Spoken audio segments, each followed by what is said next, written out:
Overall अगर देखा जाए तो अगले 2-3 रोज के दौरान वेदर एक्टिविटी जो है वो काफी हद तक सबड्यूड रहेगी। थोड़ी सी इंटेंसिटी में उसकी कमी आएगी। वीकेंड से फिर दोबारा एक मानसून जो है वो एक्टिव फेज में दोबारा दाखिल हो जाएगी। मूसलाधार बारिश का इम्कान है, जबकि जनूबी हिस्सों में इस वक्त जो है वो टेम्परेचर बढ़े हुए हैं, हब्स की जो है वो बरकरार है। मुल्क भर में इस वक्त मौसम में गैर मामूली तब्दीली देखने को मिल रही है। एक तरफ मुख्तलिफ शहरों में बारिशों का सिलसिला चल रहा है तो दूसरी जानिब ज़लज़लों के झटकों ने भी शहरियों में खासी तशवीश पैदा कर दी है।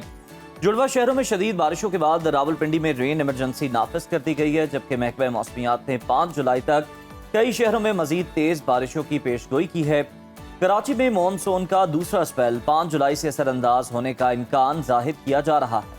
इसके साथ साथ आपको बताते हैं हैरान कुन और परेशान कुन पहलू ये है कि शदीद बारिशों के साथ साथ मुल्क के मुख्तलिफ इलाकों में ज़लज़ले के झटके भी मुसलसल महसूस किए जा रहे हैं। गुज़िश्ता रोज़ लाहौर समेत पंजाब के मुख्तलिफ शहरों में ज़मीन लरज़ उठी, जबकि इससे पहले खैबर पख्तूनख्वा, बलूचिस्तान और हालिया हफ्तों में कराची भी मुतादिद बार ज़लज़ले के झटकों की लपेट में आ चुका है। इन गैर मामूली मौसमी और ज़मीनी तब्दीलियों ने माहिरीन को चौंका के रख दिया है।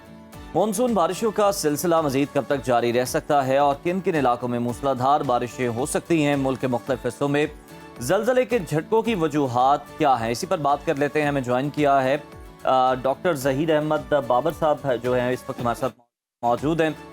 वेलकम डॉक्टर साहब, ये बताइएगा कि मुल्क के मुख्तलिफ इलाकों में इस वक्त बारिशों का सिलसिला जारी है। आइंदा 24 घंटों में कौन से इलाके हैं जो कि ज़्यादा मुतासर हो सकते हैं इन बारिशों से?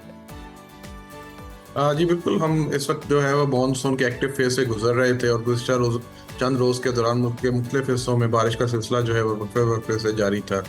इस वक्त भी मुल्क के बालाई हिस्सों में रावलपिंडी, इस्लामाबाद और नॉर्थ ईस्टर्न पार्ट जिसमें गुजरात, सियालकोट वगैरह के इलाके शामिल हैं, उसमें भी वक्फे से बारिश का सिलसिला जो है वो जारी है।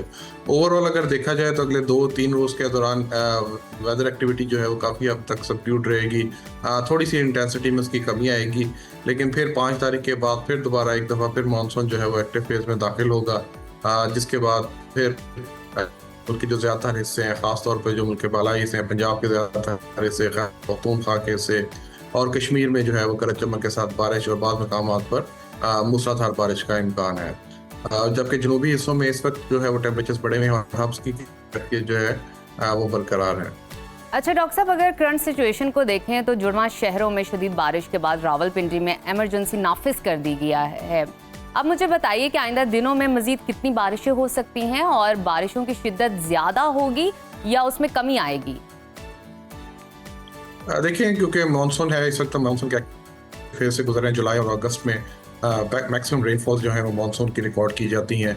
मानसून जहाँ पे एक पॉजिटिव इम्पैक्ट लेके आता है, वाटर अवेलेबिलिटी बेहतर होती है, सब सरफेस वाटर जो है बेहतर होता है, रिजर्वायर्स रिचार्ज हो जाते हैं और रिवर फ्लोज जो हैं वो बेहतर हो जाते हैं, तो ओवरऑल वाटर अवेलेबिलिटी बेहतर हो। लेकिन उसके साथ चंद हैजर्ड्स भी वाबस्ता है मानसून रेन्स के साथ, जिसमें फ्लैश फ्लडिंग है और पिछले चंद सालों से हम देख रहे हैं कि अर्बन फ्लडिंग भी है, क्योंकि मानसून रेनफॉल्स के अंदर जी शॉर्ट पीरियड में इंटेंस रेनफॉल होती है। कराची है, हैदराबाद है, इसी तरह रावलपिंडी, इस्लामाबाद हैं, इनके अंदर फिर क्योंकि short period of time extensive rainfall होती हैं, तो उसमें हम अर्बन फ्लडिंग के चांसेस को इग्नोर नहीं कर सकते। आइंदा 2 या 3 के दौरान तो इतनी एक्सटेंसिव रेनफॉल्स नहीं है, शॉर्ट स्पेल्स हैं जी, लेकिन वीकेंड से फिर दोबारा एक मानसून जो है वो एक्टिव फेज में दोबारा दाखिल हो जाएगी और जिसकी वजह से फिर मूसलाधार का इम्कान है मुल्क के ज़्यादातर हिस्सों में।